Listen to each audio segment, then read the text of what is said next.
مریم نواز تقریب سے خطاب کریں. سائمہ کدھر ہے؟ ہاں سائمہ آپ بھی اسٹیج پہ آ جائیں. جب میں نے اوتھ لیا تو میں نے سائمہ سے ملاقات کی، بلکہ اوتھ لینے سے پہلے کی. اور ہمارے پاس 300 اسکولز ہیں اکراس پنجاب اسپیشل ایجوکیشن کے بچوں کی. تو سائمہ ایک وٹنس ہے. سائمہ آپ بیٹھ جائیں، ان کو گود میں بٹھا لیں. تو سائمہ کو میں نے کہا کہ 300 اسکولز کو بھی ہم ریویمپ کرنا چاہتے ہیں، لیکن ہر ڈسٹرکٹ میں ایک سینٹر آف ایکسلنس بنانا چاہتی ہوں جہاں دنیا کی ہر سہولت جو ہے وہ موجود ہو ان بچوں کے لیے. اور سائمہ ہم نے 14 اسکولز پہ کام شروع کر دیے. ہم نے 14 اسکولز پہ کام شروع کر دیے، اور ان کے جو واش رومز ہیں ان کو بھی ہم انٹرنیشنل اسپیسیفکیشنز کے مطابق، ان بچوں کی ضروریات کے مطابق ہم اس کو اپ گریڈ کر رہے ہیں. اور سائمہ کو میں نے کہا ہے کہ آپ دنیا سے ایکسپرٹس ہائر کریں ان بچوں کو ایجوکیٹ کرنے کے لیے، ان بچوں کو مین اسٹریم میں لانے کے لیے ہمیں جو بھی کرنا پڑے ہمیں کرنا چاہیے. اس کے لیے میں نے ان کو فنڈز جاری کر دیے. 2 کیبنٹ میٹنگز جو 2-3 کیبنٹ میٹنگ سے پہلے جو کیبنٹ میٹنگ ہوئی تھی اس میں ہم نے اپروو کر دیے تھے. ان کے فنڈز کام شروع ہو گیا ہے ماشاءاللہ. اور انشاءاللہ تعالیٰ 5 سال کے اندر ہم 300 کے 300 اداروں کو ہم بہت بہتر ادارے بنا کے جائیں گے. اور ابھی بھی آٹزم ایک بیماری ہے یا ایک پرابلم ہے، ایک ایشو ہے جس کا علاج ابھی پاکستان میں نہیں ہے. تو ایک ہم آٹزم کا بھی جو ادارہ ہے وہ اسپیشلائزڈ ادارہ ہم بنائیں گے جس میں جو آٹسٹک بچے ہیں ان کا علاج، ان کی جو ایجوکیشن ہے اس پہ ہم ان کی مدد کر سکیں. آج جس پروگرام کو ہم اناگوریٹ کرنے آئے ہیں وہ ان کی جو اسسٹیو ڈیوائسز ہیں، جس میں ان کی ہیئرنگ ایڈز شامل ہیں، جس میں ان کی جو پاور گلاسز شامل ہیں، وہ ہم ان کو فری آف کاسٹ دے رہے ہیں. اور اس کے علاوہ میں نے ایک ویل چیئر پروگرام بھی شروع کیا ہے. جس کو پنجاب میں جس کو ویل چیئر چاہیے، جو افورڈ نہیں کر سکتا، وہ میرے آفس کو لکھیں، انشاءاللہ تعالیٰ ہم اس کو ویل چیئر پرووائڈ کریں گے. کیونکہ مجھے کبھی کبھی ایز بیسک ریکویسٹ ایز ایک ویل چیئر لے دیں، جب وہ ریکویسٹ مجھے آتی ہے تو مجھے میرا دل کٹ جاتا ہے کہ کسی ایک شخص کی زندگی میں کتنی بڑی تبدیلی آ سکتی ہے اگر اس کو ویل چیئر مل جائے تو، لیکن اس کے پاس ویل چیئر لینے کے پیسے نہیں ہیں. تو میں اپنا ایک ویل چیئر پروگرام بھی لانچ کر رہی ہوں انشاءاللہ تعالیٰ. اور میں آج آپ کے تھرو میں پورا سسٹم بنا رہی ہوں. آپ وہاں کال کریں، اپنی اپلیکیشن دیں، آن لائن رجسٹر کریں. اگر آپ کو ویل چیئر چاہیے تو ہم آپ کو ویل چیئر آپ کے گھر پہ پہنچائیں گے انشاءاللہ. میں نے یہ دیکھا ہے کہ کچھ بچوں کو ہیئرنگ ایڈز کی ضرورت ہوتی ہے، کچھ بچوں کو صرف اینک کی ضرورت ہوتی ہے. اور اس چھوٹی سی ضرورت کے لیے وہ بچے اسپیشل ایجوکیشن بچوں کے اسکول میں جاتے ہیں. اگر یہ ان کو ڈیوائس، ہیئرنگ ایڈ ڈیوائس جو ہے وہ لگ جائے، ہیئرنگ ایڈ ان کو لگ جائے، اور ساتھ ان کی جو اگر ان کی نظر کمزور ہے ان کو وہ پاور گلاسز مل جائے، وہ بچے بڑے آرام سے اسپیشل ایجوکیشن اسکول سے نکل کر وہ مین اسٹریم اسکول میں جا سکتے ہیں. تو یہ جو ہم ڈیوائسز ان کو دینے جا رہے ہیں، اس سے بہت سارے بچے اسپیشل ایجوکیشن سیکٹر سے نکل کر انشاءاللہ تعالیٰ ریگولر اسکولز میں جائیں گے اور عام بچوں کی طرح تعلیم حاصل کریں گے. آخر میں یہ ضرور کہنا چاہتی ہوں کہ آج ان بچوں کی طرف سے مجھے جو پیار ملا، جو محبت ملی، جو ریکگنیشن ملی، میں زندگی بھر کے لیے ان کی مقروض ہو گئی. اور میرا اگر پہلے 100% ریزالو تھا کہ میں نے ان کے لیے کچھ کرنا ہے، تو آج میرا وہ 1000% ریزالو میرا بڑھ گیا ہے کہ میں نے ان بچوں کے لیے کچھ کرنا ہے، اور ہم کریں گے انشاءاللہ تعالیٰ. وہ دن دور نہیں ہے جب ان کے لیے بھی وہ ساری سہولتیں ہوں گی جو میں ان کو دینا چاہتی ہوں انشاءاللہ تعالیٰ. آج میں نے اس کو سمجھنے کی کوشش کی ہے. اس نے مجھے اشارے سے پوچھا کہ نواز شریف صاحب کدھر ہیں، تو مجھے بعد میں سمجھ آئی اس نے ایسے کر کے مجھے پوچھا کہ نواز شریف صاحب جو آپ کے بابا کدھر ہیں. تو میں نے اس کو کہا کہ وہ لاہور میں ہی ہیں، وہ آئی نہیں، میں آپ کو ملا دوں گی ان سے انشاءاللہ. تو میں آج نواز شریف صاحب کو جا کے بتاؤں گی کہ چھوٹا سا بچہ ہے، اس نے مجھے آپ کے بارے میں سوال کیا. اللہ تعالیٰ ہمیں توفیق دے کہ ہم ان بچوں کے کام آ سکیں, ان کے لیے ان کی جو ضروریات ہیں ان کو پورا کر سکیں, اور جو خواب میں نے ان کے لیے دیکھے اللہ تعالیٰ وہ خواب پورے کرے. آپ سب کو میری طرف سے ایک دفعہ پھر بہت بہت شاباش. My gratitude to UNICEF also once again. اور جو Saima, good work, keep it اپ.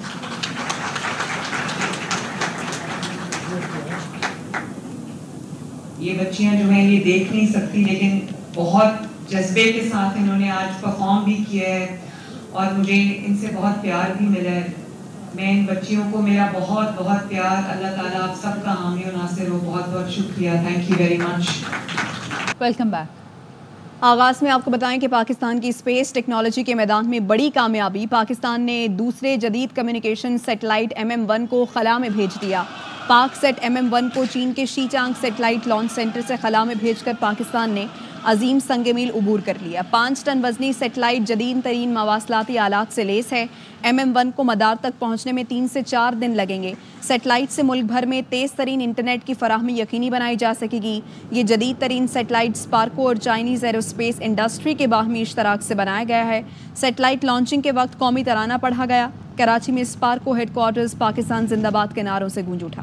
پوری قوم کو اپنے سائنسدانوں کی شاندار کامیابی پر فخر ہے. وزیر اعظم کی دوسرے سیٹلائٹ کے زمین کے مدار میں بھیجے جانے پر مبارکباد.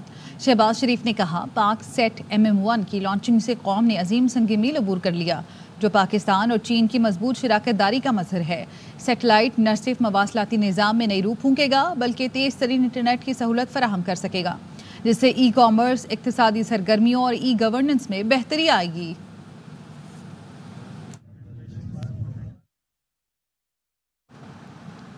افواج پاکستان کے خلاف ڈیجیٹل دہشت گردی کی جا رہی ہے. ناپاک قوتوں کے مذموم ارادوں کو یقینی شکست دی جائے گی. آرمی چیف کی زیر صدارت فارمیشن کمانڈرز کانفرنس میں شرکاء نے کہا وسیع تر ملکی مفاد میں لازم ہے 9 مئی کے مجرموں, منصوبہ سازوں اور سہولت کاروں کو انصاف کے کٹہرے میں لایا جائے. اس کے بغیر ملک 9 مئی کے سازشی عناصر کے ہاتھوں یرغمال رہے گا. فورم نے حکومتی اقدامات کی مکمل حمایت کرنے کا عزم بھی ظاہر کیا. سپریم کورٹ میں نیب ترمیم کیس کی سماعت بانی PTI ویڈیو لنک کے ذریعے پیش. عدالت کا بانی PTI کو مقدمے کا تمام ریکارڈ فراہم کرنے کا حکم. وکیل خواجہ حارث کو بانی PTI سے ملاقات کی اجازت دے دی. چیف جسٹس نے ہدایت کی 50 لوگ ساتھ لے کر نہ جائیں, 1-2 وکیل جب چاہیں مل سکتے ہیں. حکم نامے میں کہا گیا وفاقی حکومت کے وکیل مختوم علی خان نے دلائل مکمل کر لیے. اٹارنی جنرل نے مختوم علی خان کے دلائل اپنا لیے. آئندہ سماعت پر فاروق ایچ نائک 1 گھنٹہ دلائل دیں گے. سماعت کے آخر میں بانی PTI اور چیف جسٹس کے درمیان مکالمہ ہوا. ایڈوکیٹ جنرل کے KP نے کیس براہ راست نشر کرنے کی درخواست کی جسے بینچ نے 4-1 سے مسترد کر دیا. جسٹس اطہر من اللہ نے فیصلے سے اختلاف کیا.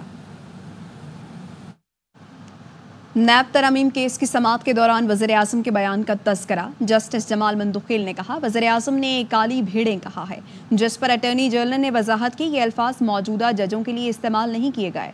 جس پر جسٹس جمال مندوخیل نے کہا میں اپنی بات کرتا ہوں, میں سوشل میڈیا دیکھتا ہوں اور اخبارات پڑھتا ہوں. جسٹس اطہر من اللہ نے کہا اٹارنی جنرل صاحب وزیر اعظم کو بتا دیں عدلیہ میں کوئی کالی بھیڑیں نہیں. اگر وزیر اعظم صاحب سمجھتے ہیں کہ عدلیہ میں کالی بھیڑیں ہیں تو ریفرنس فائل کر دیں.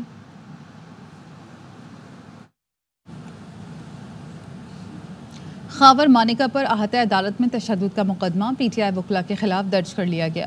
سرکار کی مدعیت میں درج مقدمے میں دہشت گردی سمیت 9 دفعات شامل کی گئی ہیں. متن میں کہا گیا ہے کہ خاور مانیکا پر 20 سے 25 افراد نے حملہ کیا. ایڈوکیٹ فتح اللہ, نعیم بنجھوتا اور اعجاز بٹر نے خاور مانیکا کی کمر پر مکے برسائے. فتح اللہ ایڈوکیٹ نے کانسٹیبل خالد کی وردی بھی پھاڑ دی. اہلکار ارشاد اور وحید نے چھڑانے کی کوشش کی تو سرکاری اسلحہ چھین لیا. مقدمے میں ایڈوکیٹ عثمان ریاض, مرزا عاصم, زاہد بشیر اور انصر کیانی کو بھی نامزد کیا گیا. وکلاء پر دہشت گردی ایکٹ کے تحت مقدمہ درج کیا گیا. من گھڑت حقائق پر مبنی مقدمے مسترد کرتے ہیں. چیئرمین تحریک انصاف بیرسٹر گوہر کا ٹویٹ. کہا ہماری لیگل ٹیم سے منسلک تمام وکیل پرامن ہیں. کسی رکن کا واقعے سے دور دور تک تعلق نہیں. مقدمے کے اندراج میں غلط طریقہ کار اپنایا گیا, اسے فی الفور ختم کیا جائے. بانی پی ٹی آئی کے اکاؤنٹ سے شیخ مجیب کی پروپیگنڈا ویڈیو اپلوڈ کرنے کا معاملہ F I A cyber wing نے انکوائری کا فیصلہ کر لیا۔ بانی پی ٹی آئی کے اکاؤنٹ سے 26 مئی کو شیخ مجیب الرحمان پر ویڈیو ٹویٹ کی گئی تھی۔ ذرائع کا کہنا ہے F I A cyber wing P T I کے 4 لوگوں سے تفتیش کرے گی۔ ان میں بانی پی ٹی آئی، بیرسٹر گوہر، عمر ایوب اور رؤف حسن شامل ہیں۔ ایف آئی اے ٹیم تعین کرے گی ویڈیو ٹویٹ بانی پی ٹی آئی نے خود کیا یا ان کی اجازت سے کیا گیا۔ یہ بھی دیکھا جائے گا پاکستان مخالف پروپیگنڈا کس نے بنایا اور کس نے چلایا۔ اکاؤنٹ ہولڈر کی طرف سے ایسا کیا گیا تو قانونی چارہ جوئی کی جائے گی۔ بانی پی ٹی آئی نے ویڈیو ٹویٹ نہیں کی تو غیر قانونی استعمال پر اکاؤنٹ بند کرنے کے لیے تحریری درخواست دی جائے گی۔ پاکستان سٹیل مل بند ہوگی نہ پرائیویٹائز کیا جائے گا۔ شرجیل میمن کی سندھ کابینہ اجلاس کے فیصلوں پر پریس کانفرنس۔ کہا سندھ حکومت وفاق کے ساتھ مل کر سٹیل مل چلائے گی۔ سٹیل مل کی زمین پر ایکسپورٹ پروسیسنگ زون بنائیں گے جس کی کمائی سے سٹیل مل کو پیروں پر کھڑا کیا جائے گا۔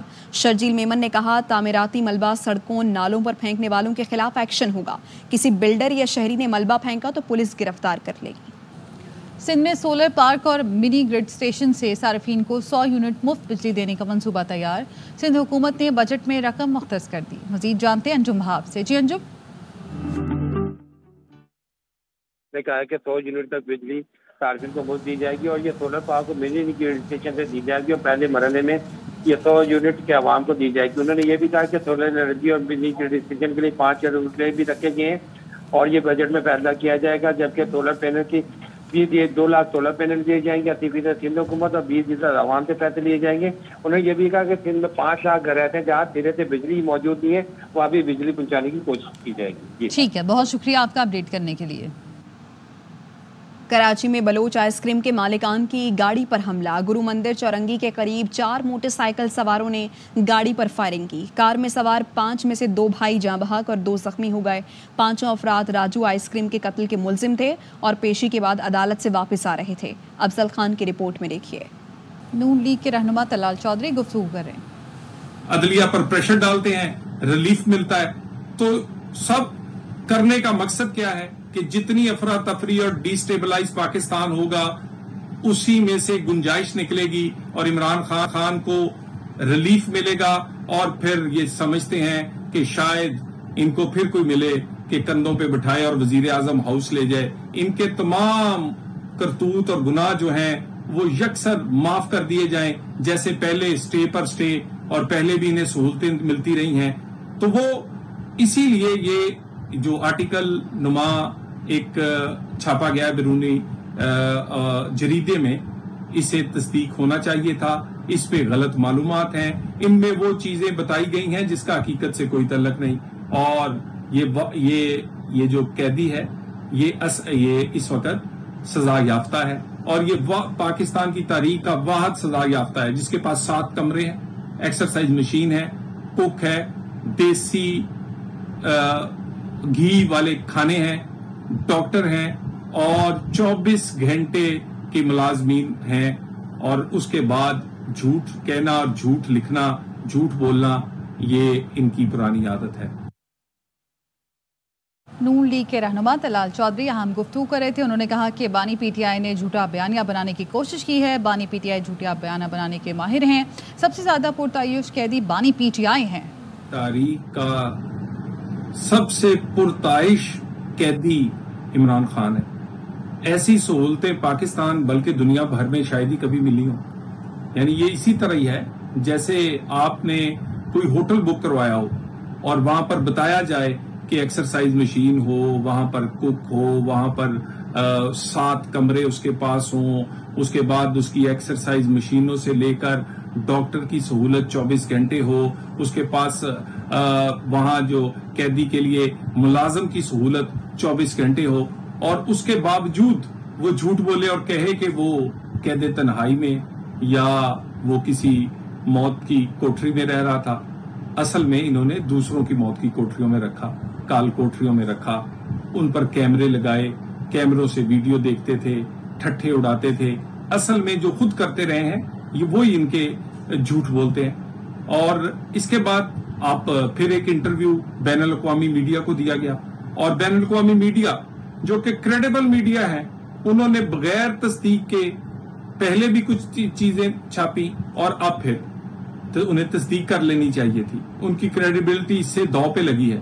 اور خان صاحب کا تو طریقہ ہے کہ بیرون ملک بیٹھے ہوئے پاکستانی ہوں یا بیرونی میڈیا مس گائیڈ کیا جائے, جھوٹ پر بیانیہ تشکیل دیا جائے اور پھر اس بیانیے سے اپنے لیے فائدہ ڈھونڈا جائے. اور فائدہ لینا کیا ہے کہ 190 ملین کا جو کیس جو اوپن اینڈ شٹ ہے اس میں سے کسی طرح جان چھڑائی جائے.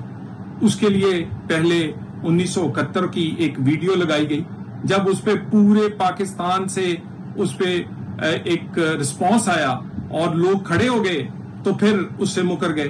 اس کے بعد پھر اس طرح کا ایک یہ انٹرویو جو کہ آرٹیکل ہے, اپنے انٹرویو نہیں, اور جو کہ غیر تصدیق شدہ ہے, وہ چھپا دیا گیا تاکہ پاکستان ڈیسٹیبلائز ہو, پاکستان میں افراتفری پھیلے. اسی لیے یہ ایک سوچا سمجھا منصوبہ ہے. IMF کی ڈیل کو سبوتاش کرنا, اس کے ہیڈ کوارٹر کے باہر مظاہرے کروانا, پھر بین الاقوامی جتنے ممالک دوست ممالک کو خط بھیجنا اور ان سے کہنا کہ پاکستان سے وہ اپنے تجارتی اور دوسرے تعلقات نہ رکھیں. یعنی اس تک یہ تمام چیزیں صرف اس لیے کی جاتی ہیں. اور اس کے بعد 9 مئی پاکستان کے اداروں کے اندر تقسیم پیدا کرنا, پاکستان کے اداروں پر ایسے حملہ آور ہونا, اور آج کل عدلیہ پر بھی پریشر بڑھا رہے ہیں. ملک کے میدانی علاقے آج بھی شدید گرمی کی لپیٹ میں رہے. سب سے زیادہ گرمی لاڑکانہ میں پڑی, جہاں درجہ حرارت 49 ڈگری سینٹی گریڈ تک پہنچا. سکھر, دادو, کمبر شہداد کوٹ اور تربت میں 48, رحیم یار خان, نواب شاہ اور سبی میں پارہ 47 ڈگری تک پہنچا. ملتان, ڈیرہ غازی خان میں 46, فیصل آباد اور سرگودھا میں 45, لاہور 44, پشاور اور حیدرآباد میں 43, جبکہ اسلام آباد میں درجہ حرارت 40 ڈگری سینٹی گریڈ رہا. کراچی کا درجہ حرارت 41 سینٹی گریڈ لیکن شدت 44 ڈگری تک محسوس کی گئی. محکمہ موسمیات کے مطابق کراچی 1 جون تک ہیٹ ویو کے زیر اثر رہے گا. سکھر اور نواحی علاقوں میں گرمی کی شدید لہر جاری ہے. سیپکو کی جانب سے غیر اعلانیہ لوڈ شیڈنگ بھی کی جا رہی ہے. شہری دوہری اذیت کا شکار ہیں. اس حوالے سے مزید جانتے اپنے نمائندے جہانزیب وزیر سے. جی جہانزیب.